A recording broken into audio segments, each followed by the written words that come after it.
In the summer of 2018, I grieved with millions of people around the world. Our collective sadness focused on a 20-year-old mother, Tahlequah, one of a dwindling number of orca who regularly visit Puget Sound. On July 24th, Tahlequah had given birth to her second child, a daughter, who died within 30 minutes.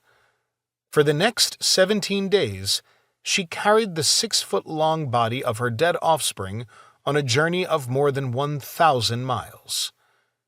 Finally, Tahlequah let her calf go. Our hearts broke.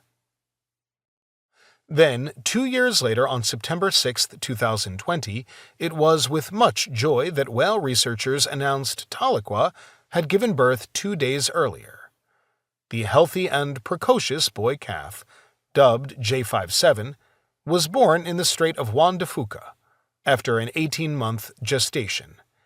Researchers have high hopes the baby will survive. To paraphrase Emily Dickinson, hope is a baby orca in Puget Sound. Mourning the loss of a child is a natural response for humans and orca. Both species are smart, self-aware, and deeply connected to their families.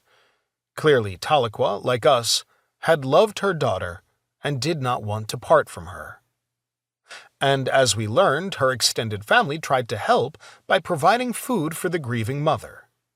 Ecologists suggested that they might also have been mourning with her. Tahlequah and her family are members of a group of more than 70 orca known as the southern resident killer whales. Orca are not actually whales, they are in the dolphin family. These animals, which have evolved a culture and community unique to their home in Puget Sound, travel together, hunt together, and communicate using their own distinctive dialect.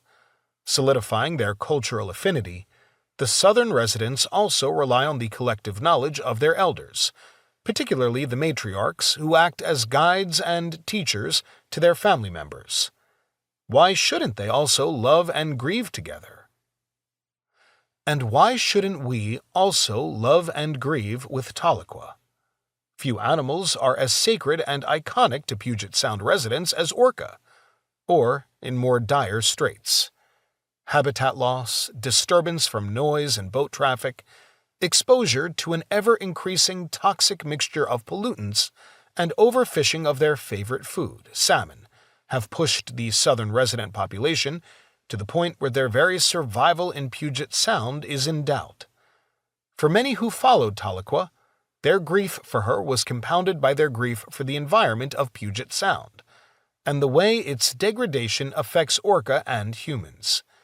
If Tahlequah and her calf couldn't thrive, what did it mean for us? More than any other story, Tahlequah's loss crystallized the central environmental challenges of Puget Sound. The orca are suffering. The salmon are suffering. We are responsible.